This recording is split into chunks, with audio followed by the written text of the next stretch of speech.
All right, welcome everybody to the comic panel. I'm Cody, I'm Tay Long. And I'm Jacob.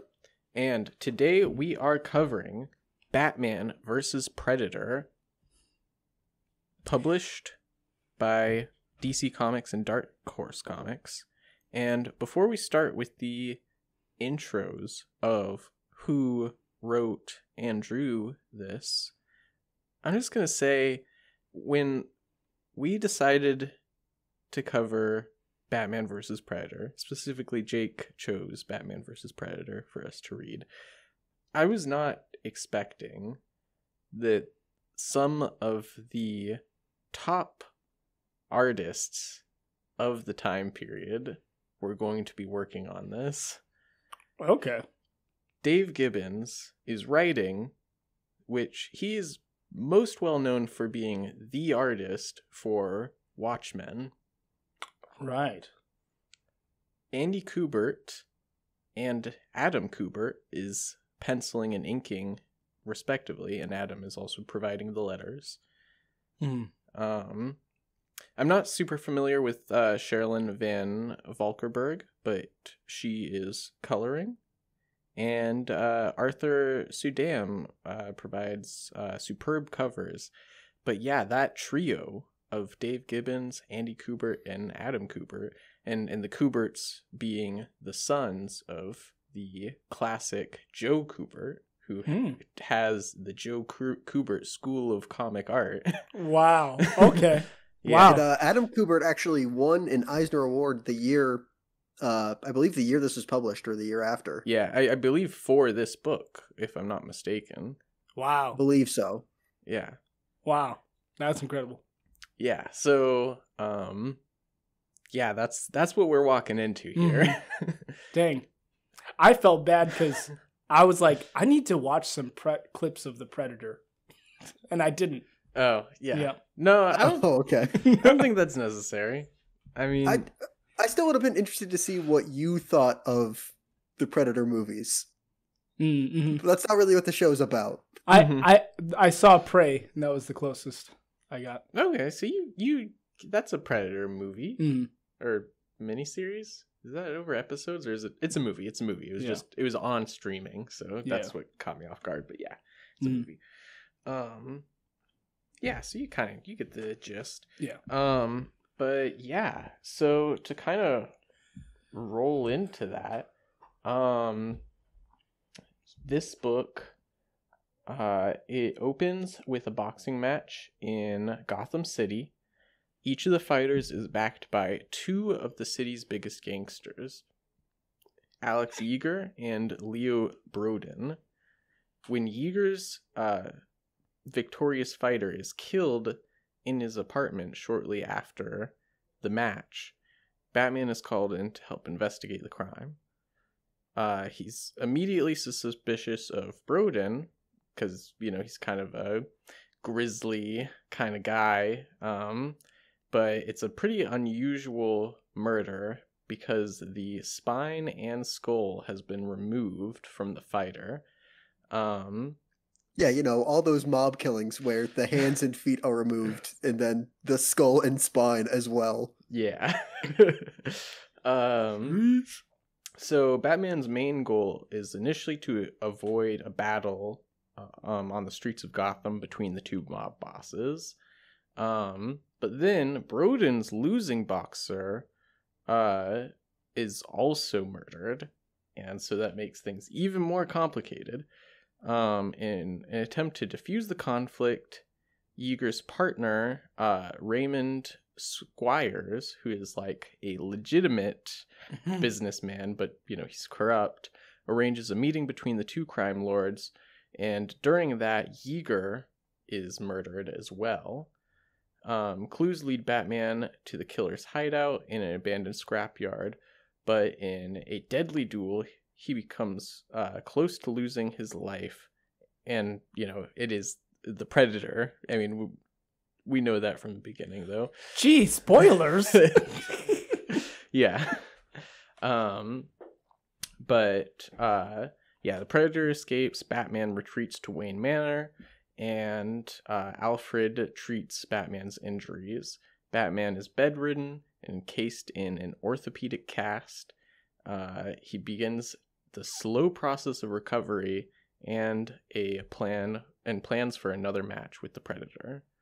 And this is like over the course of like 2 weeks, he basically has to recover. Yeah. Which he needs a lot more. Yeah. Honestly, he probably recovered really quickly. Yeah. And then over the next few days, in the absence of Batman, the Predator targets Squires, Broden, and Gotham City Mayor Julius Lieberman in a series of calculated assaults. Commissioner Gordon himself is almost killed in his own home by the Hunter, but escapes thanks to the sacrifice of another officer, which seems to be his partner at the time. Not partner like romantic partner, but police partner. Yeah. And then Batman attempts to recover quickly, just because the death toll is rising. A countdown is initiated by the National Guard and SWAT teams that if Batman does not emerge before the end of the countdown, they plan to flush the Predator out by out of hiding by searching street by street. A tactic that will likely take more lives than would be saved. Batman, nowhere near healed yet, but just able to walk, uses a custom-designed sonar exoskeleton suit to increase his strength, compensate for his recovering blindness, and counter the Predator's stealth technology. That's not explicitly revealed. Yeah, a lot of it relies on the artwork a little bit. Yeah. The battle begins on the roof of the Gotham City Police Department, continues in the Batcave after a chase on the Batmobile, and ends on the outskirts of Wayne Manor. After the Predator sustains several injuries, including being hit by a wide-spectrum tranquilizer by Batman, and shot with an old blunderbuss, which is a type of gun. Gotcha. An old type of gun. World War II old. I don't know. Actually. No, pirate old. Oh, wow. Okay. Batman finally knocks it down with a wooden baseball bat as its ship lands. Others of its and other Predators disembark off of the ship. The defeated Predator commits honor suicide with a sword, which the Predator commander presents to Batman before leaving. Batman is confident that the Predators will not return after having met Gotham's inhabitants. Oh, yeah. Yeah. It was a match of the century. Yeah, I mean... I do find it interesting that at the end it's like, and the Predator will never come back. That's right. When in reality there are 2 more stories about this in the collected edition we read. Yeah. We read the 2017 collection that has, of course, Volume 1, Volume 2, and Volume 3. And no, we just read Volume 1. Yeah. Batman vs. Predator 2 Blood Match and Batman vs. Predator 3 Blood Ties. I'm sensing a theme. Yeah, those ones, just looking at them, I did not read them, did not look as good. Oh, okay. That seemed to be the common thought, where it's like, hey, this first one, where they got Dave Gibbons and the Kuberts to work on it, hey, that's pretty good. The other ones, though... they didn't. Good. They didn't have... They did not return. Wow. Yeah. No, you can't do that. No. Yeah, that is definitely the problem. I mean, I can't really remember, and we won't go too much into this since we aren't covering those books, but Doug Moak is the writer for the second one, and I've heard his name before in, I think well regarded. Chuck Dixon is the writer for the third one, and I've heard his name with mixed reception. Fair enough. But yeah. I've heard his name before, so. Yeah, but I mean, Paul Glacy and Terry Austin for pencil and inker on the second one. and then Rodolfo DiMaggio and Robert Campanella for pencil and inker on the third one.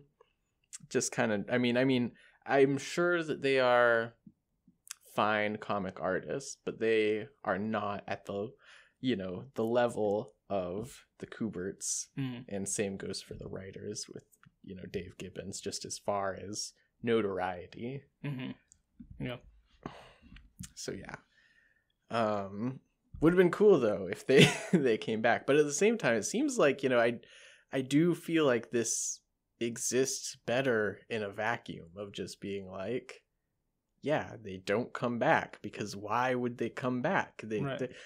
Somebody went, or a predator came to Gotham to hunt, and it got defeated, and so now, I guess the only thing is if a predator is like, oh, well, I'm going to be stronger than Batman, Yeah. And specifically goes to hunt Batman. But I'm just like, I don't know. It's done. They did it. Yeah. Well, I would have been like, they come back 100 years later. It's like, Gotham couldn't still be alive. And then they have Batman. That's what in Batman Beyond. Oh, I was going to go Batman Year 100, but... yeah, Batman Beyond's better. Oh, okay. Yeah. Yeah. And that would be fun. Mm-hmm. Oh my gosh. He's just like, Terry's like, man, yeah, this guy with like teeth sideways just attacked me. And then Bruce is like, interesting. Yep, that's probably how it go.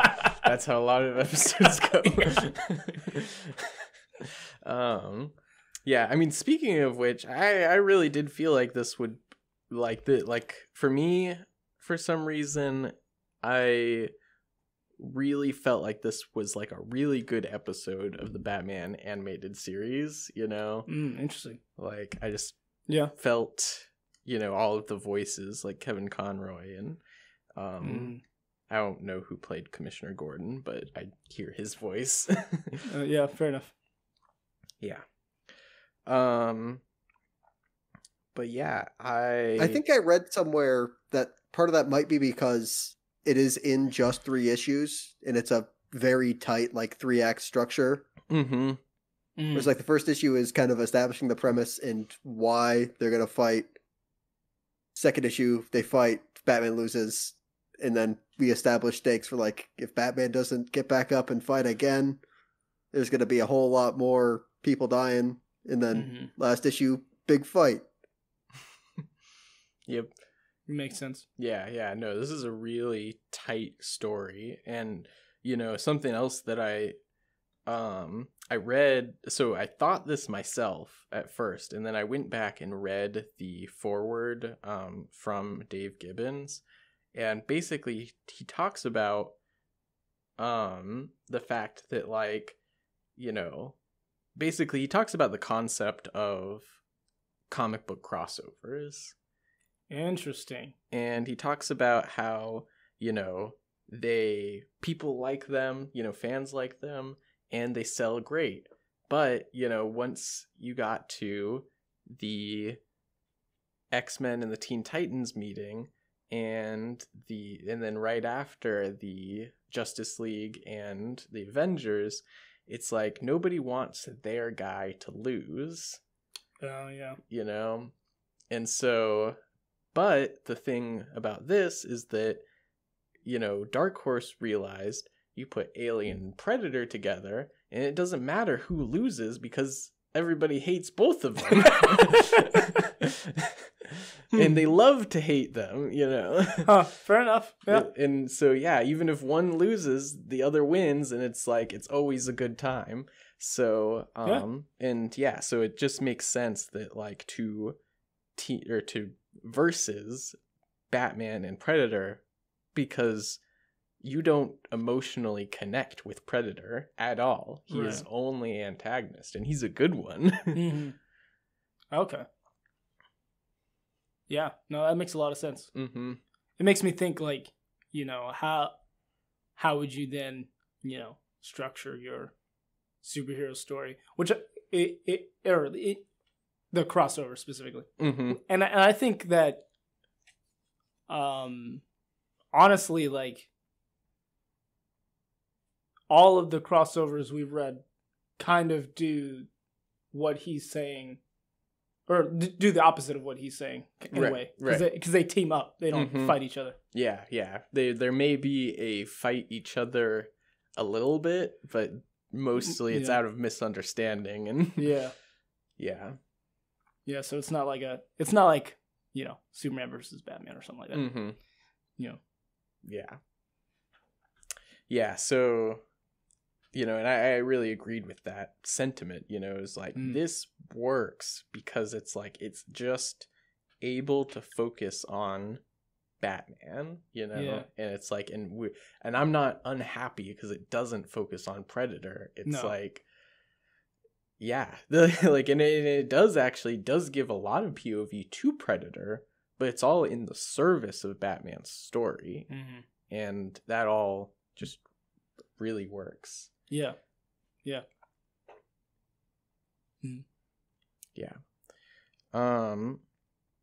But yeah, I've flowed into a little bit what we like and don't like and all of that stuff. So if you guys want to,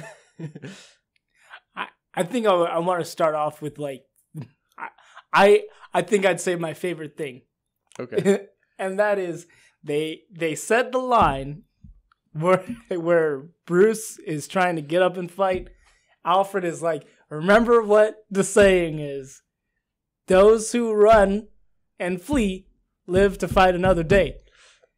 And get this, that was in another crossover that we read. Oh yeah. That was in Archie meets Batman 66. That's right. I forgot about that. I was like, middle of the night, I was like, oh my gosh, I can't believe they did that. I guess, of the connective tissue between the crossovers, which both include Batman, the saying is not what I expected to continue. Yeah. So yeah, that's probably my favorite part. That's your favorite part? Yeah. All right. That's not to say I didn't like the story. I just like that particularly stands out to me. What's your second favorite part? Oh man. I just think like having the Predator like blowing through town. Yeah. And like that's pretty cool to see. Cool. And like I feel like if I had more of a context for Predator, like, because I think there are things that they like specifically incorporated about the Predator in this book that I would have been like, oh man, that's so cool. I can't believe they did that like that. Right. But I didn't have a context for Predator, so it didn't quite resonate with me. Mm-hmm. But no, that's fair. Yeah, I'm sure. Like, I mean, I've seen the first Predator movie. I don't think I've seen any of the sequels. Mm-hmm. There wasn't a lot though that like I mean, I'm sure there's probably some like Easter eggs, that just kind of blew over my head, but yeah, I don't know. I think it just kind of took the concept of what the Predator is and put it into Batman, Yeah. And you know what's interesting is that, like, I think, I don't know, maybe it's like due to the nature of who the Predator is in Batman, it's like, you don't have to explain why the Predator is there. Like, he's just there. Yeah, because I mean, it's like, that is the concept, is that the Predator is on a safari, and they draw to that with like, Alfred being all like, we should really get rid of these like, safari prizes that your great grandfather. Really? I didn't even catch that. Yeah. That's where the old gun came from. He was like, keep the gun. Oh, nice. Okay. Yeah. See, I read the issue where he uses the gun and the fact that Bruce told him to keep the gun, like over a night. Yeah. Separately. Mm-hmm. I get you. Yeah. But yeah, that's cool. So yeah, basically they kind of give the like if you were like you are already should like just not like the Predator, but it's like, man, and their like whole like culture is on this thing that like Batman is saying is like outdated, and Oh, you okay. know. Yeah. Oh, so would we understand a safari in this context to be like, I'm going to prove my manhood kind of thing? Or Yeah. I mean, it's not necessarily like a masculinity thing, but just you are hunting down animals in a way that is like, you know, not like you're not. It's big game hunting. You know, it's not for food or fur or like anything. You know, you just kill it and then you mount the head and you throw away the rest. Ah, I got you. It's like, yeah, very dishonorable kind of, you know, vibe, even though like the Predators are like, you know, they have this like quote unquote code of honor, but it's like, what is, you're not, you're not honoring anything really. I'm glad you brought that up because it's sort of a problem I had while I was reading it, and I wasn't sure if it was just because I didn't know about the Predator, but like the Predator comes in with his invisibility and his laser gun and kills a bunch of people who are fighting with their bare hands. And like the very first time, like Batman is like beating him and like they bring him down in that titanium cage. Like the first thing he tries to do is try to kill himself. Like you didn't win. Oh, yeah. I'm gonna blow myself up to prove how much you didn't win. Like, what do you mean? Is this at the very end? Yeah. Okay. Gotcha. Yeah, like, I guess if you don't know anything about Predator, like when he's doing the thing on his arm and like it's doing a countdown, that's like supposed to set off a nuke that will destroy all evidence that Predator was there. Wow. Okay. Oh, I didn't know that was supposed to be a nuke, like especially because it did blow up, but yeah, it didn't kill either of them, so it must have been a smaller normal. Well, no, it wasn't that explosion? it exploded. It was Batman takes the cable off the side and like shocks it so it doesn't go off. Which is comic book logic, because I'm pretty sure if you shock a bomb that's about to go off, it will still go off. Well, it's called short-circuiting it, Jake. Yeah. That's just how it's happening. Yeah, I do think, actually thinking that through, yeah, it doesn't short circuit the mechanism that makes the bomb go off. You just don't know how much time you have then. That's true. The timer is gone, but it's still running. But yeah, don't worry about it. Yeah. Yeah. Okay. I did not know that, and Yeah, me neither. yeah, that does increase the stakes of that moment. I mean, it did just seem like, oh, he's going to kill himself and Batman, which is like high stakes, you know, but Oh yeah. that's considerably more. Yeah. Dude, when we get a little bit of Detective Batman, I appreciate that. Oh yeah. And I think that's also part of what you know, kind of made me feel a little bit like this was like an episode of the animated series. And I guess with that, I should also mention this is much bloodier, more adult, you know. Yeah. I thought you were going to say this is much before. Oh yeah. And it came out, I think actually the year that the first episodes came really? out. Yeah. Oh. This is maybe 1 year before. I think it would have been 91? Yeah, 91, and the show came out in 92. Mm-hmm. Gotcha. Yeah. It's actually newer than I was thinking it was. Yeah. Yeah, I did think it was a little bit older. Not much older. I mean, wait. I thought it was a little bit younger. That's what I meant. Oh, okay. Or you mean older. Did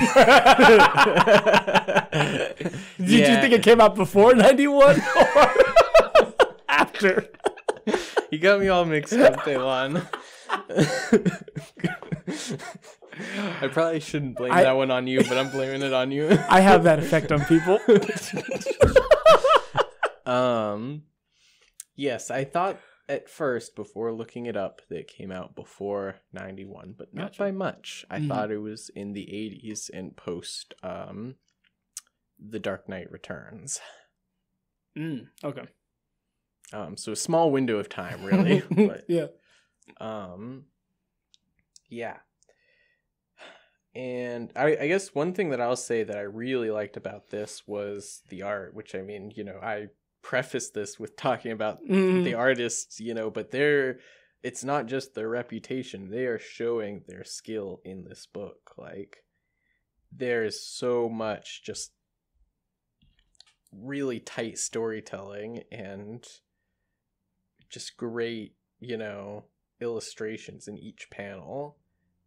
Like, each panel is like a work of art in itself. Like, even there's certain things that, I'll kind of run into and say that, like, I was like, oh, the action wasn't very clear. Yeah. But at the same time, like, it just looks so dang good, though. I don't know what it is, but it looks cool. Yeah. Yeah, one of the things that really confused me at the beginning actually was the like light scuffle right after the boxing match between like the mob fixers guys. Mm-hmm. I was just saw like first, Bruce Wayne is talking to this other guy about the charity party, and then suddenly, there's this kerfuffle. Mm-hmm. But like it doesn't make sense when and where that happened and where the characters are supposed to be positioned. But it still looks really great, and I'm just like, okay, well, they were talking, and then there's a kerfuffle, I guess. I don't. Yeah. There were a couple of times where I was like, I don't know what's happening, and one of those was like, I think the first time we see Predator, or I guess his cloaking is off or whatnot, and he's like ripping apart the cat. I wasn't sure exactly what that. Or that was a dog, I think. No, it was a cat. When it was like he was in the alley. Oh, when the cloaking is off. I was looking at the beginning when he was still cloaked. And then when the old blind man got like shot or skewered, I guess that was kind of confusing. Looking at that, like how he contorted his body. Yeah, I agree. That was also confusing. It is very much more focused on kind of the composition of the page as a whole than making sense of the sequence of action, especially like, I mean, in that individual panel, you can see, his face is here, right. His arm is up here, and he's getting shot through. And it's also like, is that a laser? Right, yeah. Is that a rod, like a javelin rod? Because, I mean, correct me if I'm wrong, Jake, the Predator does use a javelin sometimes, correct? Sometimes, yes. Yeah, so I'm like, that could be a javelin, but it is bright blue, so it could be a laser. Yeah.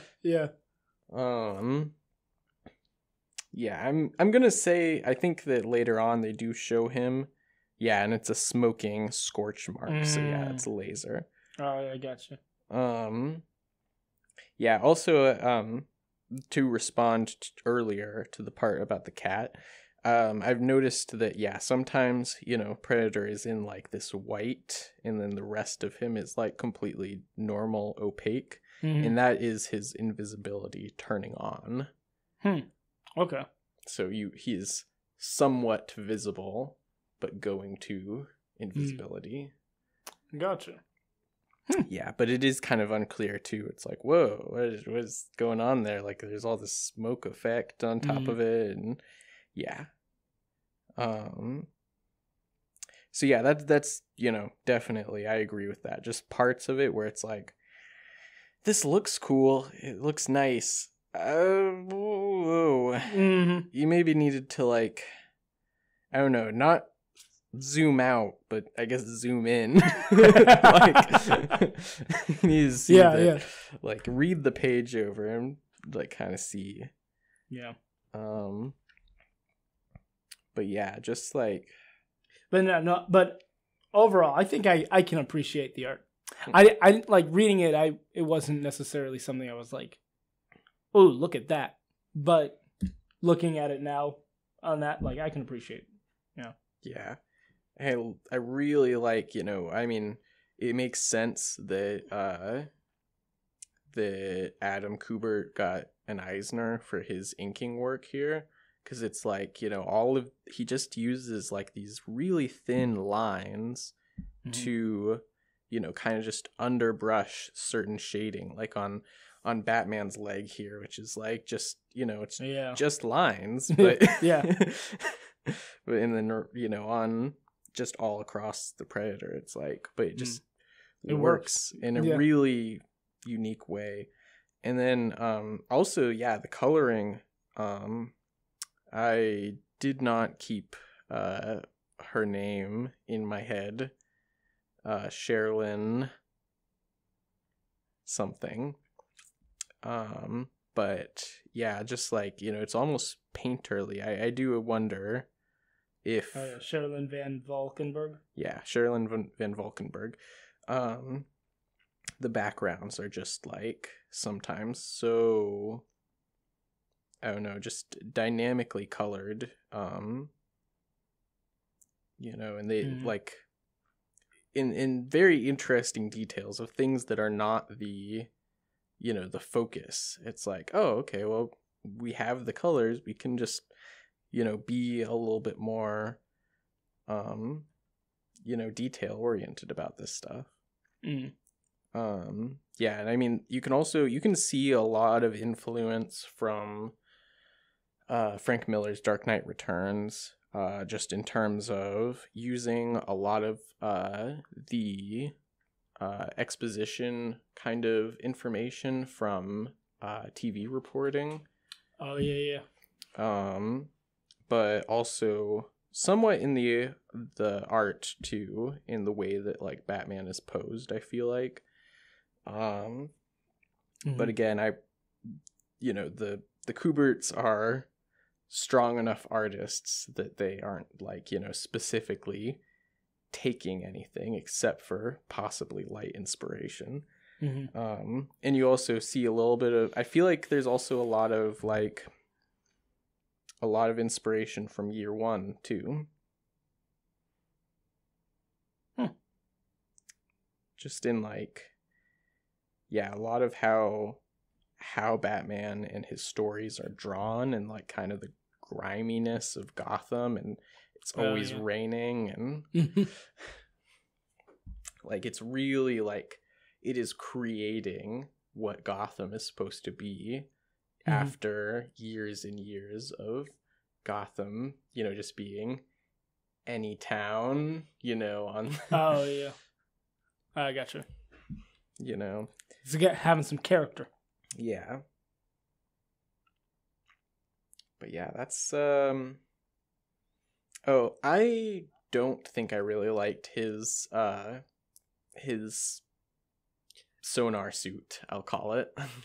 Oh, yeah, that's that's when they do the panel where it's like a big spread where you got Batman on one side and Predator on the other, and they're like facing off. Like, I get that's supposed to be a really cool scene, but I can't get over how goofy the Batman suit looks. Like, the Predator looks like the Predator. Like, that's fine. Weird fishnets and all, but like it's like the Batman suit just looks bad. Yeah, I mean, I feel like to me it looks better in that shot than the shots where it's straight on, like the ending of issue 2, where it's kind of the full single page. But the problem for me, and I understand that it's like, on one hand he has like the sonar capability, on the other, and secondly he is partially blind, he can't see, so might as well not have his eyes showing. But it just looks goofy, I'm sorry. Like, you don't cover your eyes. I don't. There's some like poses for Batman in that suit that make the cowl, I guess you could call it, look cool. Like, particularly in this scene where he got he got Predator in his net. Like, Yeah. to me that scene, he's kind of like crouching down, and the Predator is like caught in the net right behind him. And it's like, to me, it like makes it more dynamic. Like, he's not just standing still, and that's what kind of adds a layer of coolness to it. Yeah. No, I see that. I get what you're saying. And I don't disagree. Honestly, I would really like this if there was just little eye slits. Gotcha. Wait, what about that scene where Predator was reaching his arm and you could see his eyes through the visor? What about it? Those are your eyes. That's eyes for the Predator. I'm talking about Batman. No, those are Batman's eyes. Where? At the bottom. What are you looking at? The bottom panel? Where is that actually? Like that's page 50 or 96. So or 92. 92. Man. Yeah, there it is. At the bottom panel. Mm-hmm. No, I see it now. I'm just like, I don't know what to think of that. Like, honestly, I'm like, where is that hair in his face? Okay.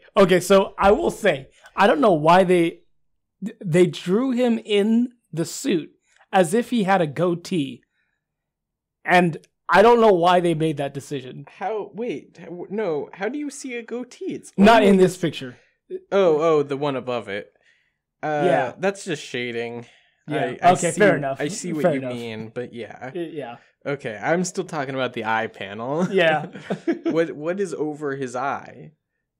Reflection? Oh, well, because he's also looking at the bars, maybe. So is he able to see out of the cowl? Like, is it covering his face, but it's double? I have no idea. I assume that's true. I assume he's able to see out of it. Because otherwise, how else would he be able to fight? Yeah. Jake, are you on the page that we're talking about right now? I need your input here. I don't think so. So this is in the Google Play book, the page 92. On the printed page, it says 96. It's when he's in the titanium cage and he's setting the bomb. Or he being Predator. Predator setting the bomb, yeah. Bottom of the page. Yeah, I see it. Yeah. I guess it's just like it's supposed to be like you wouldn't be able to see Batman's eyes through there if you were there. It's like it's for the audience to be like it's like how dramatic the realization is. Yeah. So it's like, even though Batman, like the audience knows it's a bomb, and now that's for the audience to realize that Batman is realizing that it is also a bomb. Yeah. Yeah.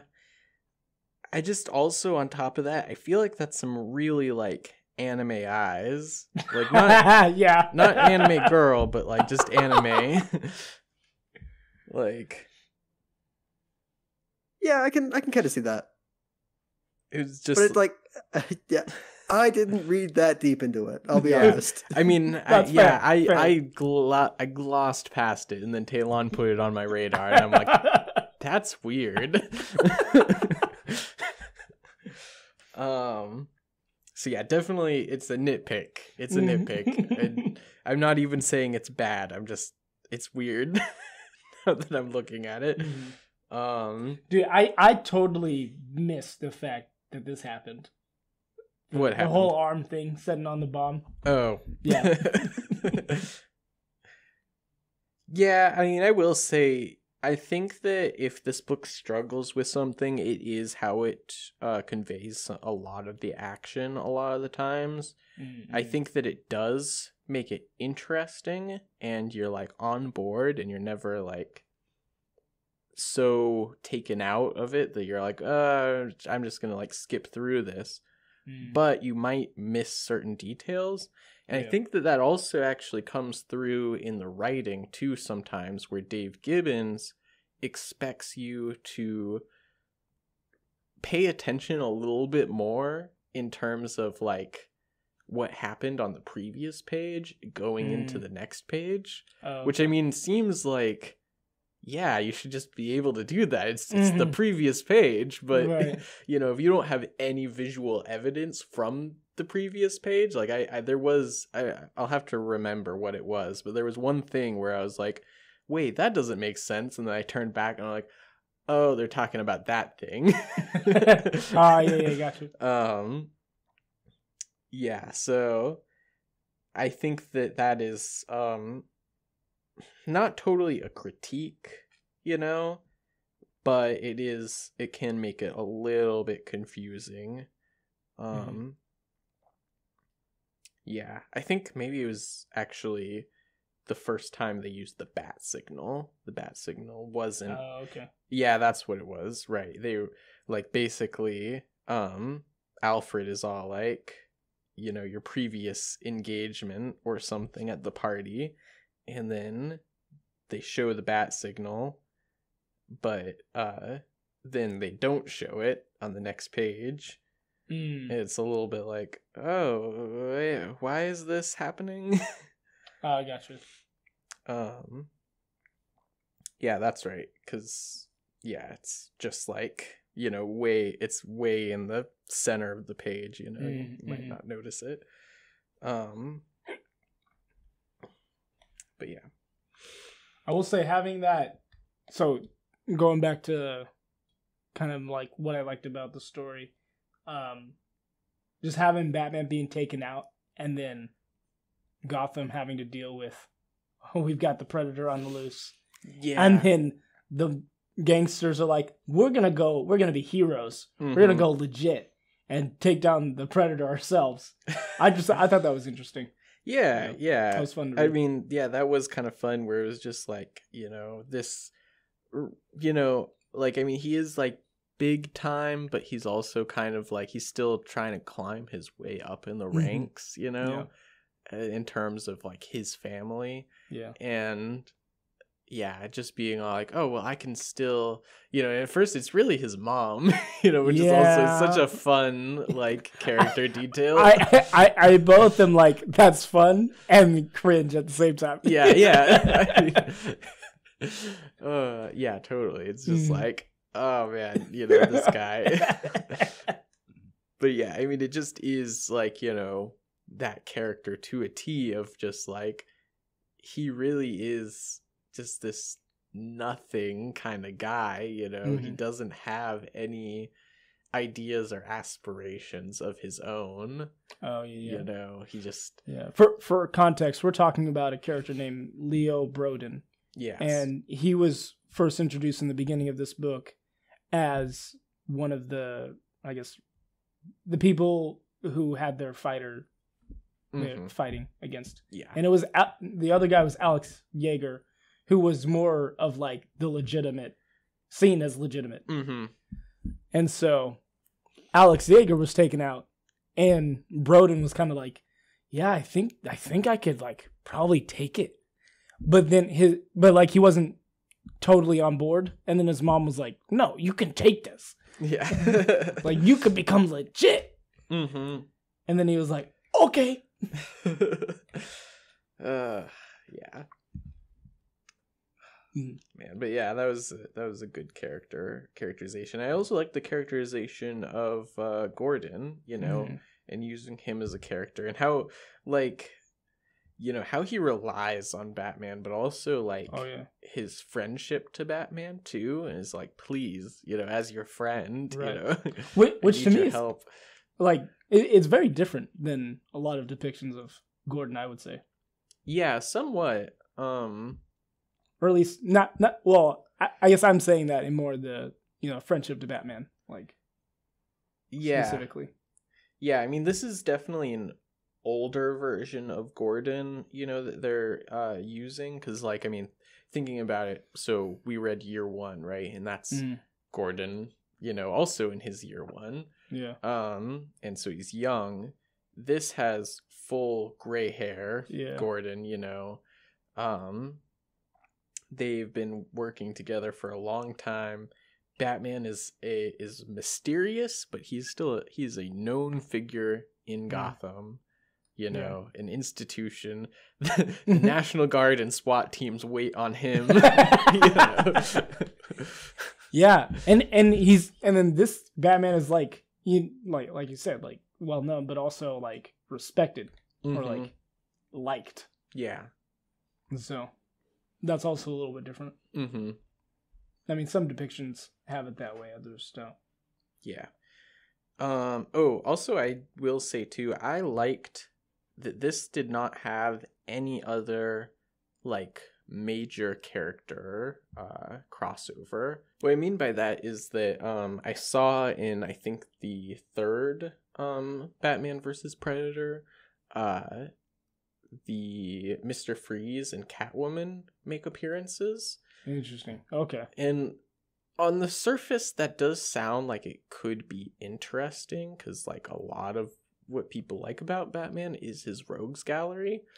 But I think that this, is so like it's just focused, and that's what I really like about it. Yeah, I think that would have been too much to be in there. Yeah. Yeah. I thought you meant like, I wonder what would have been if they like took characters from the Predator movies and brought them in. Yeah. Would that have the same problem? Yeah, and more so because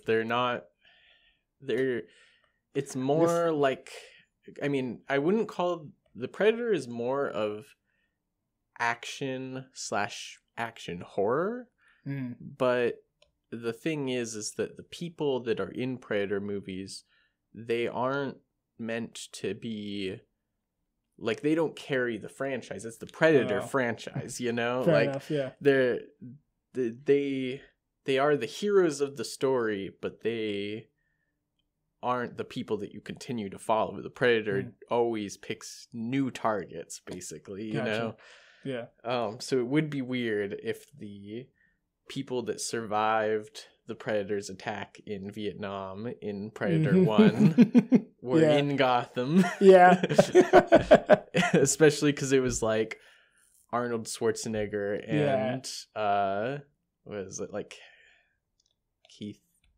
I don't remember who. I thought it was the guy who played not Rocky Balboa, the other guy. Carl Weathers? Yeah. I thought it was Carl Weathers. He's in Predator 2. Oh. Huh. Yeah, I don't remember who else was in Predator 1. I'm just not that familiar with actors. Jesse Ventura, but that's only because he was also a wrestler. Oh, I thought that was related to Ace Ventura. No. Good try though. Yeah, it was a lot of very strong dudes. Yeah. I correct my earlier statement. I did see the first Predator. Oh, okay. Yeah. Gotcha. So, there's that famous scene where the two hands come together and it's like, yes. That's it. The friends I were seeing that with made a big deal about that. Yeah. Okay. What about you, Jake? What was some stuff that you felt about this book? I liked it a lot more than I thought I would have, because I guess all I hear about is people trash talking the later ones, which makes sense because those are kind of bad. But like this first one, way better than I think anybody going into it had reasonable expectations for. Mm-hmm.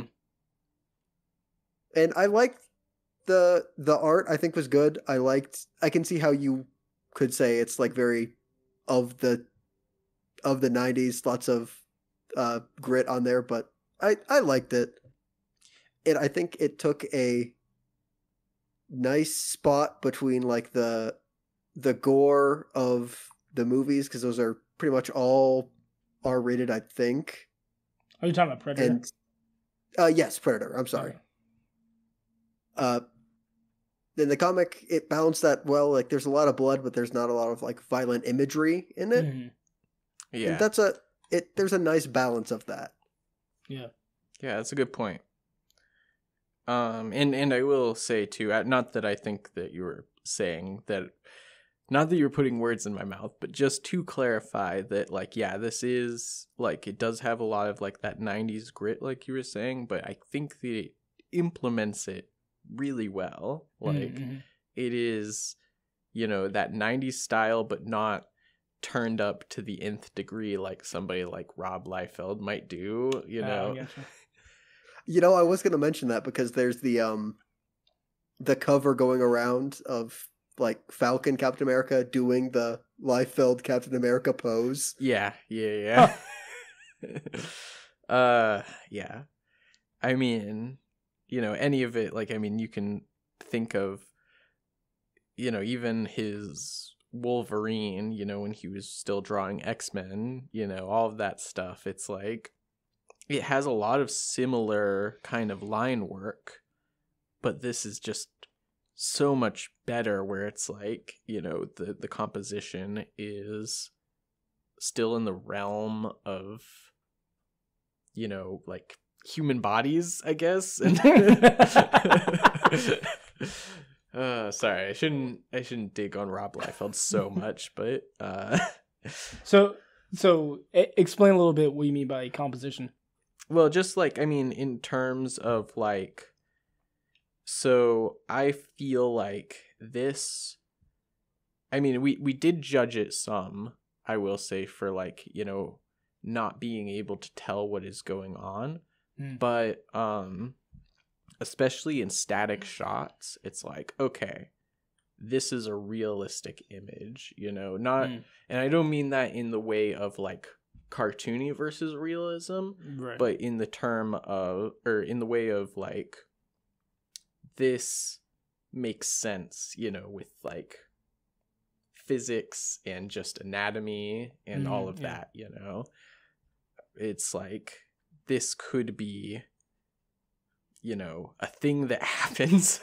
But like, you know, like Jake was talking about with the Captain America, like people, you know, have drawn the, you know, the original Captain America image that Rob Liefeld did, and then, but like, you know, instead of what it is, they draw like what the rib cage would look like underneath his chest, and it's not right at all. Are we talking about the kind of Captain America where his chest is like a foot away from where it should be or something? Yes. Okay.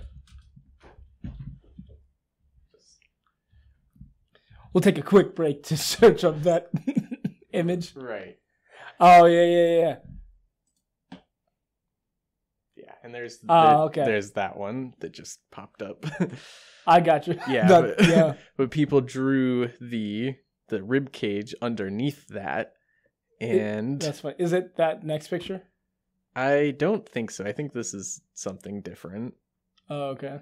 Yeah, because that's just drawing the arms. Oh, yeah, next to it, but yeah. Oh, here, it's this one actually.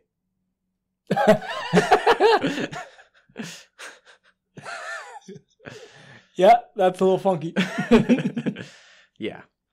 Oh my gosh, they have a picture of Captain America from the first Avenger. No, I think that is Rob Liefeld. That's not Captain America. No, the one right next to this photo. Move over to the left. More. Oh, right here. Yeah. Okay. I see, yeah. His head is like tiny compared to yeah, it's grotesque. It's like Kingpin from Spider-Man. Into the Spider-Verse. Yeah. Yep. Yeah. Anyway, back to this book though. Yeah. Yeah, I mean, I said it before, I'll say it again. This was just like very tightly paced too, both in the story and the artwork. You know, like Jake said earlier, it's like a really nice 3-act structure. It's like, you know, just bam, bam, bam, you know, everything happens and everything makes sense why it happened, you know. And like, you know, it could have been, it's a very risky move to have so badly injured Batman Oh yeah. and have him out of the narrative for so much of the second issue, where it's like, it starts in the middle of their fight, and then a few pages later he's out of the fight, and it's just what happens to Gotham, like you said, and that is risky. But they make it work by having, they're not just resting on the laurels of being like, oh well, Batman and fighting Predator, it's like, oh no, we actually have to make everybody in Gotham real people. Commissioner Gordon's a real person, and so is his partner that we've never heard of before.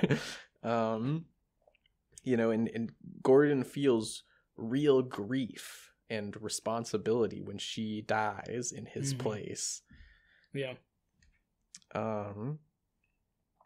So yeah, it's yeah.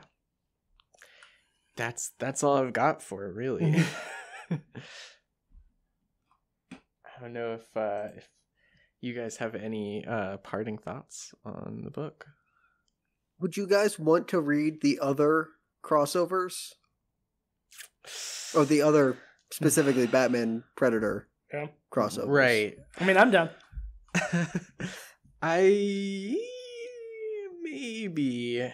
I looked at some of the art and it just doesn't stack up. It's I'll be quite honest. So I just looking at some of the art, like a couple of pages of the new or the second one. And to me, I'm like, I don't mind it. I really don't. Like, so there's I don't know this character. Is it Huntress? Yeah, that's Huntress. Okay. So for the second Batman versus Predator, for some reason, Huntress is in it. Maybe there's a comic book reason for that. I don't know. But Huntress, there's one panel where there's a real close up of her face, and it just looks like an actual actress. Like they modeled it off of some actress. I don't know who, but yeah, very much a traced kind of thing, but very off too, where it's just like, that's, yeah, I don't know. But yeah, I mean, so to me, I'm not turned off by the art. I am. Also, why does people have so many googly eyes in this? Let me see. This guy, I mean, I know that it's an effect of his glasses, but I'm like, still, it's that's fair. That's fair. That's a bit weird. Yeah, let me look at the third one too real quick. I do not like this Huntress design looking at it. Yeah, no, that's what we're talking about. Yeah. It is something. We got Ra's al Ghul? Is that? Does he fight the Predator? Oh no, that's not Ra's al Ghul. Never mind. Okay, I do not like. There's this panel with Predator design. There's a panel with Bruce, and it looks like he's biting his nail or his thumb. I'm like, that's weird. I don't feel like that's a Batman thing. Yeah, no. And then going into the third one, yeah, it takes on much more of, an early 2000s. Ooh, I don't like the art at all. Like, I think, so to me, it's like, they don't have it doesn't have the same grittiness to it. Or I guess texture is probably more what I mean. Like, it's very smooth. Yeah, it is. And that, I think, if all the other comics did that, I'd probably be okay with it. But it lost something because it didn't have that texture. Yeah, I mean, it's moving through time, this is, to quote The Simpsons, it was the style of the time. Yeah. But, yeah, it's also trying to, in some way be influenced by what came before it too. And yeah, no, it's not working. So long story long, Jake. I would read these if I had to, but I probably would not enjoy them, is what I'm expecting. Definitely not as much as the first one. Like, I think that the first one is going to be really hard to beat just in general, of like, in terms of just self-contained Batman stories. It was a really good one that we've covered. I'm looking at the art for the third one more, and I'm like, okay, I can get used to it. It's not like, it's very early 2000s. I don't know when that third one came out, but it seems like it's early, like computer. Oh yeah, not like CGI, but like it's been smoothed out by a computer. Mm-hmm. Yeah, I don't know. I looking through it, I've convinced myself to not read it. Yeah. Oh, okay. Wow. Yeah. It's, again, earlier than I expected. Volume 3 came out between November 1997 and February 1998. That's really Yeah. I would have said like 2003. Yeah, that's what I would have said too, or 2002 possibly. They put these out really quickly. Oh yeah, yeah, they did. But well, actually, I mean 2001 or 2000, sorry, 1991 and 1992, 93 and 94, and then a fairly significant gap of 97 to 98. Mm-hmm. So, but in like the grand scheme, like it's not like it took them 13 years to make it. Yeah, yeah, it's true. They were all made within 10 years. Yeah, I mean, I assume that. I mean, this first one probably sold really well, and they were like, let's do that again. Mm-hmm. Yeah. And then the second one sold still pretty well, but not as well. And then they were like, all right, we'll maybe do it one more time. Yeah. Yeah. Mm-hmm. So do you remember, I think we reviewed this comic of Batman versus Superman versus Alien versus Predator. Yeah. Yes. What do you think do you remember what you thought about that? Oh man, I used to own that book. Really? Yeah, not as good as this. Oh, really? Okay. Yeah, I think that it was, maybe I remember being a little bit bloated. But overall it was fine. Mm-hmm. Honestly, that's kind of what I expect for the second and third one. It's probably fine, but Are you talking about Batman versus Predator? Yes. Okay. Yeah. Mm-hmm. But I just don't think that any of them are going to end up comparing to Batman versus Predator 1. Fair enough. Yeah. It does, I didn't really know that Dave Gibbons was much of a writer. It does kind of make me want to look into his work. As a writer. Yeah.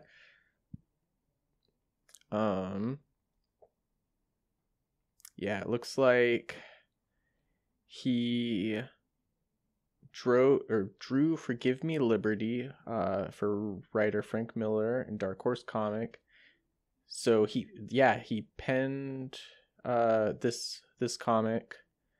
Yeah, I think that he actually probably got a lot of his money off of Watchmen, because like there's other things that he worked on, but not nearly as many as other notable stuff. He wrote an Elseworlds title, Superman, Cal, melding Arthurian legends to the Superman mythos in an out-of-continuity tale. He did a Hulk. And I assume that Batman versus Predator is out of continuity. Yes, yeah. Although that being said, I was, we talked about it, like comparison to Batman Year One. I did wonder a little bit, like, if this was at least, divergent, but on the same, basically like if it was taking from where Batman was at the time in continuity and, diverging on a branch, or if it was I see what you mean. wholly separate where it's like, no, we're just doing whatever we want. Gotcha. When did Batman Year One come out? That was 1986, I want to say, because Crisis on Infinite Earths was a year-long event in 1985. Okay. I totally forgot that. So, because my introduction to Batman Year One is the animated movie. Right. Yeah. All right, though. Yeah. So I think that's going to be all for our coverage of Batman versus Predator. And it was the end of our crossovers. Yeah. And yeah, actually with that, do we want to say what we feel like our favorite crossovers were? Yeah. Someone actually asked me that. Yeah. I definitely think this one is my favorite. Yeah. I think this one was my favorite too. Just to list them off, we had Batman 66 meets Archie. Mm-hmm. We had Teen Titans meet the Uncanny X-Men. Mm-hmm. We had... And then Black Hammer Justice League. And this one, Batman versus Predator. Yeah. For me, it's going to have to be Batman versus Predator. Mm-hmm. Yep. Yeah. You, Jake? I think it's this one just because I'm a fan of goofy crossovers. Yeah. But not like Archie goofy, you know? I see what you mean. Yeah, no, I mean, this one I think it would be seconded by Justice League Black Hammer. Okay. But ultimately it's this had just such a very, very tight story that was fun to read, Mm-hmm. Yeah, and part of me is and also not only the story but the art itself too was just top notch, where I think that the art of Justice League Black Hammer was just like, it worked. I didn't have much to say about it though. Mm-hmm. Yeah. I think for me the second would probably be Teen Titans. Mm. Yeah, versus Uncanny X-Men. Mm-hmm. Okay. Cool. All right. Well, thank you everybody for joining us for this episode. This has been the Comic Panel. I'm Cody. I'm Taylon. And I'm Jacob. And we'll see you next time. Thanks for listening.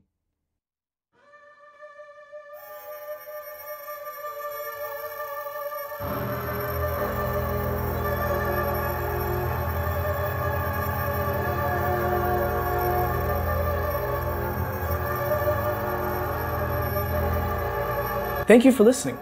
If you like this episode, be sure to subscribe to this channel as it helps us out on the YouTube algorithms and getting us seen by more and more people.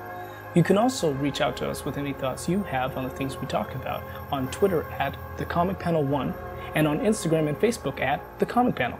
Also, if you want to leave a comment, please do. Let us continue the conversation.